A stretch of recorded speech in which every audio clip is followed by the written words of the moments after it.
If you love what you hear, check out our authors Andreya Stuart and N.A. Fulton on Amazon.com, and be sure to subscribe to our dark romance novels and stories podcast on Spotify, iTunes, Google Play, or your favorite podcast provider. Learn more about us at AudioIron.com.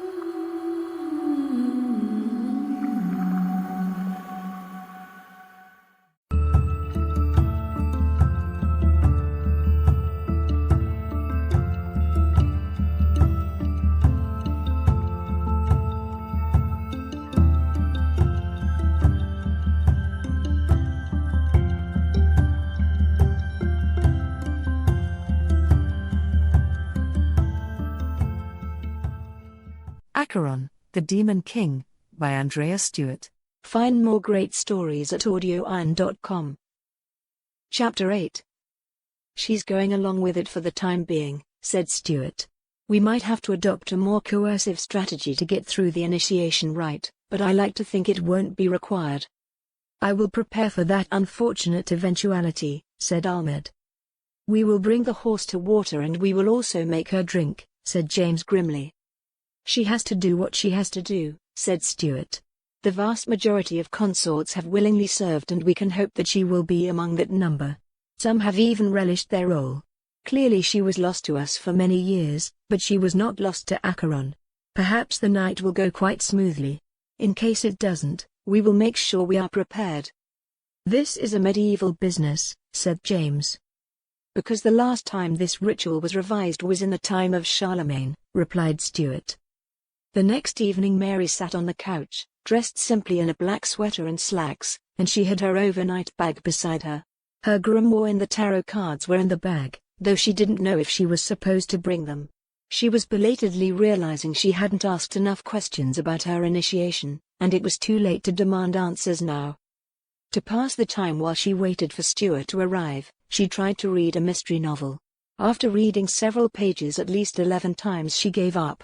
She was far too unsettled to make sense of the story. When she heard the car pull into the driveway, she felt either a surge of fear or excitement. She couldn't have said which. She stood up, dropped the book on the table, collected her bag and stepped into the early evening outside her front door. Stuart and Ahmed found her on the walkway. Without a word, they led her back to the car where James sat in the driver's seat. Like her, the men were dressed somberly, as if they were on their way to a funeral. That was not a particularly comforting thought. She stopped as they approached the car, forced herself to speak. I couldn't memorize all those words. I don't think I could remember them if they were in English, much less in Latin. And I don't know which words I am supposed to say and which belong to someone else. I don't think I should go. That is not an option, said Stuart firmly. But, I think James can help. He has some methods he uses to get my students through their advanced exams.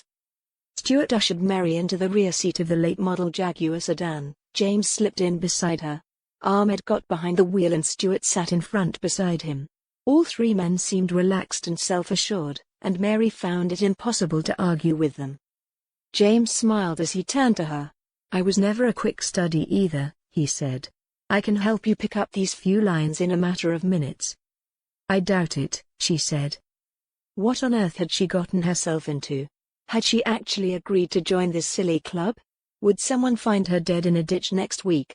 Her attempts to call Margaret, someone she knew she could trust for advice, had failed. She hadn't been able to reach any of her friends. Even David had failed to return her calls. May I see your hand? James asked. Mary gave him her right hand, felt him examine it, and turn it over as if looking for landmarks. He then began to apply a firm pressure just at the base of her wrist. It was almost painful, and she found herself staring at him. Pressure point, he said. I need to help you relax in order for me to proceed. She nodded, fighting the urge to pull her hand away. He adjusted the position of his hands, then applied pressure again. She felt something instantly loosen in her back and shoulders. The anxiety and tension she had felt all afternoon drained away. How does that work? She asked. That's pretty clever. Better? He asked. She nodded. Much better. Not as good as some fine pharmaceuticals I know, he said, but handy from time to time. She laughed, suddenly at ease. Tell me what to do, she said. Just close your eyes and pay attention. He still had her hand and was manipulating the bones and tendons under the skin. The trick is finding a route to your subconscious which, I suspect, already knows the words. Eyes closed, feeling the sway of the car and the movement of her hand, Mary shook her head. How can I learn the words if I don't know what they mean? Ah, said James. That's easy enough to fix. She felt a sharp pain shoot up her arm and then there was only a restful silence for a very long time. It's time to wake up, said James, some indefinable time later. He was rubbing Mary's shoulder. Wake up. We're here. What? What's happening? Mary asked, sitting upright.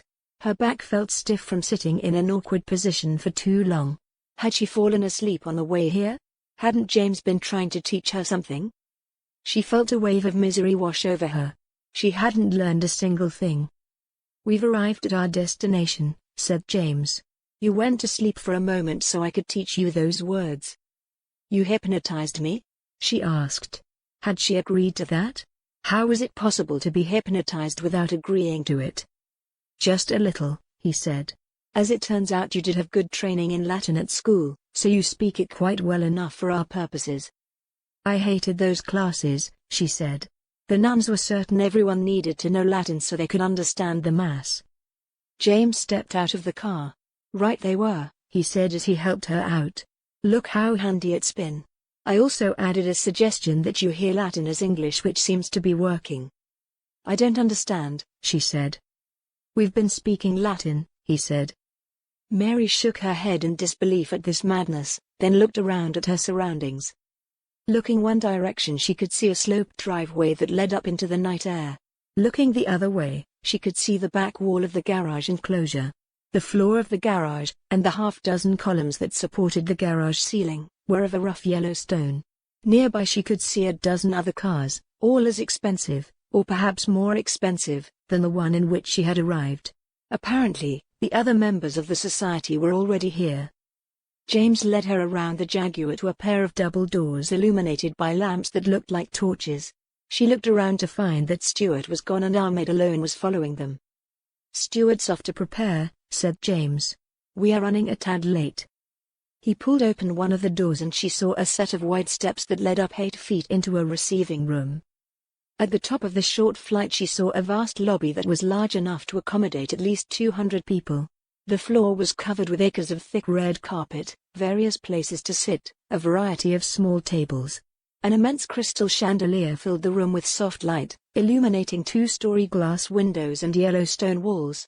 Crystal wall sconces illuminated a very beautiful, very old, staircase that coiled from the formal entry to an upper hall. How much has Stuart told you? Asked Ahmed as he led her up. He said something about being naked, she said without thinking. She wondered why the staircase rails and banisters had angels carved in them. Had it come from a church? Well, said James. We start with a bath. She looked at him. Are you kidding? Like knights used to do, said James. They took a bath to prepare for their holy vigil. Our initiation process is based upon that process.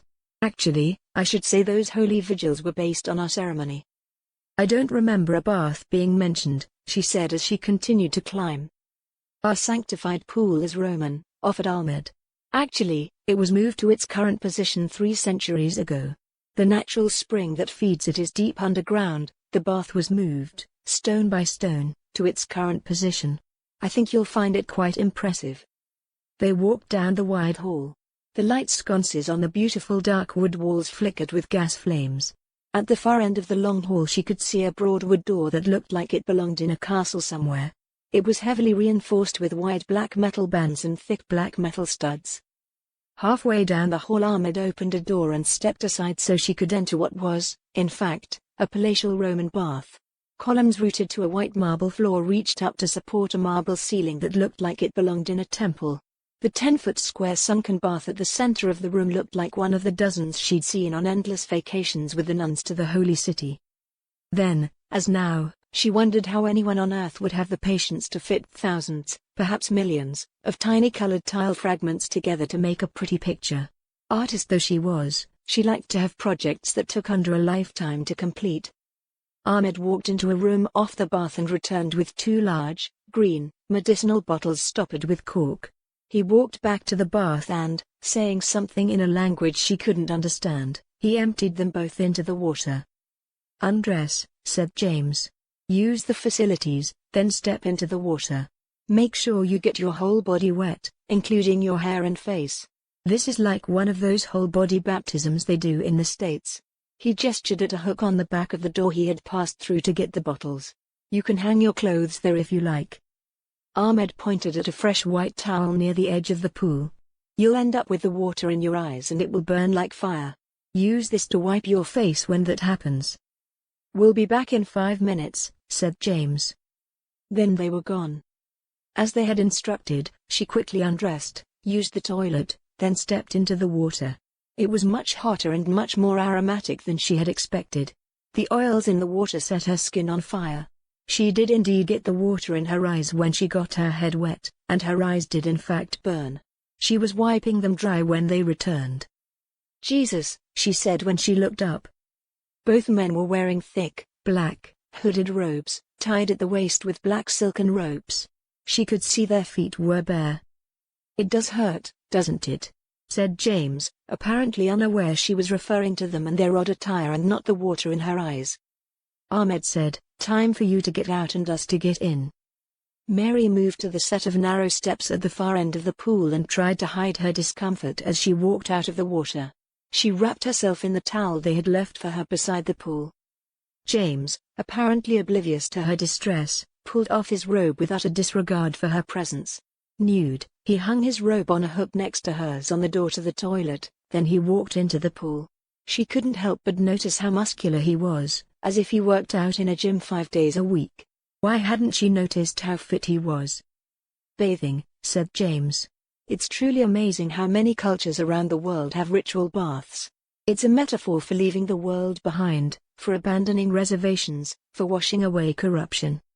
He ducked his head under the water, came up, shook it, reached his hand out expectantly for a towel which Ahmed handed him. When James stepped out of the bath and began to dress, Ahmed disrobed and stepped in. He too was undeniably well made, with the physique of a professional dancer or gymnast. Did these men work out all the time? Maybe physical attractiveness was a perk of society membership. A few moments later both men were back in their robes, hair spiky and skin wet with the fragrant water. "Towel?" said James as he approached Mary. Reluctantly she pulled it away from her body to hand to him. She had been naked with men before, but never more than one at a time. It was an odd sensation to be so exposed before them, and for them to be so apparently disinterested in her body. "Turn around," said James. "Ahmed is going to tie your hands behind your back and put a hood over your head. I seem to recall this as being a quite off-putting part of my initiation." "Well," she said in a shaky voice as her hands were securely fastened behind her, "I am quite frightened." "Good," said Ahmed. "A good ritual always says exactly what it means. You are supposed to feel defenseless, entirely at our mercy, and completely reliant on us." The black hood settled over her head. She felt the men take her by the arms, heard the door to the bath open, and she allowed them to lead her out of the room into the hall. She knew they were guiding her across the thick red carpet toward the door at the end of the hall and her heart began to pound with panic. Eventually she heard the sound of metal against wood, then she felt a draft as cold as the grave wash over her. "From now until the ritual is over, no one will speak to you except as part of the rite," she heard James say. "Remember that the purpose of the initiation is to illustrate that you are entirely subject to the will of the society, and to illustrate that the brothers can, within certain parameters, be trusted to take care of you. It's like being born into a new family." She heard a large bell, like a church bell, ring. The sound wafted up from the direction in which the cold air came. "Ignore James," said Ahmed. "He thinks too much." Then they led her forward. Her feet found the rough stone steps they brought her to painfully cold. She heard the heavy door close and lock behind her. Then they led her forward. She almost stumbled when her feet encountered the first step, but they caught her. And then, she found herself half stumbling, half being carried down an apparently endless staircase. It wound this way and that like a maid. She heard metal grate against metal twice and realized was passing through locked gates. It was hard not to ask questions or demand that the hood be taken off. Finally, she felt herself being moved across a large open area. The air became even colder, and she heard echoes of footsteps all around. She heard voices whispering and then the eerie sound of men singing a complex canticle. As the song became more complex, she realized that it was quite beautiful and a little familiar. She had the sense she could sing along if she wanted. Eventually the robe was removed and she was forced to her knees. The song faded away, leaving only a vast and echoing silence. "Why have you come before us?" She heard the question, knew it was Latin, but understood it as if it were English. Stuart was speaking to her and she felt comforted knowing that he was here. "To serve you," she replied. Something cold and sharp was pressed against her throat and she recoiled. The hood was pulled away and she looked up. Around her in a circle stood 12 hooded men illuminated by 12 hanging censers filled with fire. The heavy metal bowls hung on long black chains that rose what must be 100 feet. High above her she could just make out vast Gothic arches supporting a ceiling so high she couldn't see it. Huge columns stood at the end of each arch, like giant trees holding aloft a stone canopy. Beneath her feet she saw more Roman tile. She was at the center of a 7-pointed star. This was a cathedral, she thought, one as large, as magnificent, as St. Peter's in Rome. At her throat was a long sharp, silver, blade. "What sacrifice do you make us?" Stuart demanded. "The bonds of the heart, the ties of blood, all pride, all power, my life. I am dead in this world," she said, "and I am born to another." The blade at her throat fell away.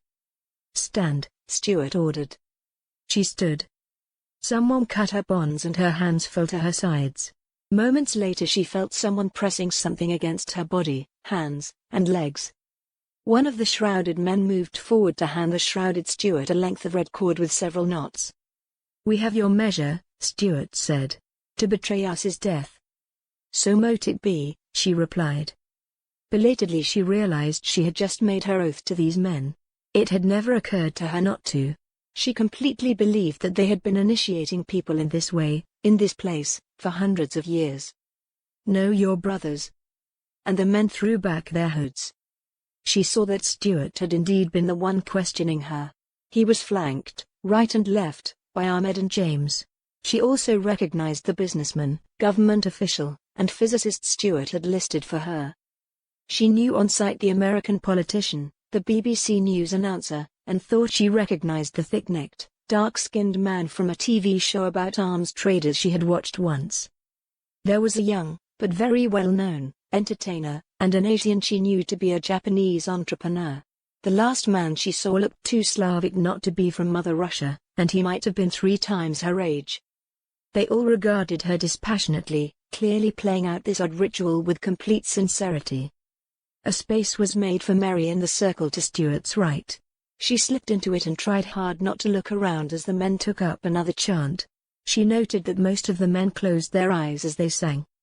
After a moment or two she thought she heard someone whispering behind her, and from the corner of her eye she sensed movement. Was there someone else here in this subterranean sanctuary? Someone she hadn't seen? Lethargy overtook her as the chant continued. Perhaps it was the hypnosis in the car, the tension of the last week, or some exhaustion that had carried over from her experience with the tarot cards. All she knew was that her eyes would simply not stay open. Once again the tune they were singing was so familiar she found herself humming it. Where had she heard it before? In church?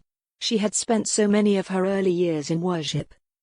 "Come," she heard someone say as he drew her away from the others. It seemed natural to leave the circle of men and go with him into the darkness. She was so tired and she wanted to lie down. He led her up one step, then another, then a third, and he said she could sleep on his table. She wanted to do that for him. She had sworn to serve her brothers and she would serve them. She would be loyal to each and every one. Then she opened her eyes. She found she was lying on a stone altar staring up into utter darkness. In the dim illumination provided by the censers hanging hundreds of feet away, she saw the face of the devil she had banished when she was a child. He hovered over her, more than a shadow, but yet not something she could grasp. It was the creature that had come to her room and banished the tarot cards. The one who had come to her barn and explored her masks. But in this place he was much larger than a man, with bright yellow eyes, great wings, and sharp white teeth.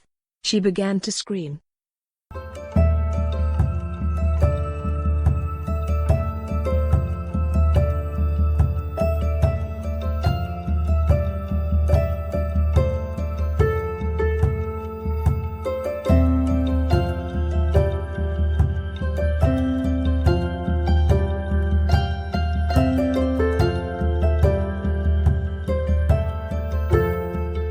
Voice recording and story copyright 2020 by Nancy Fulton.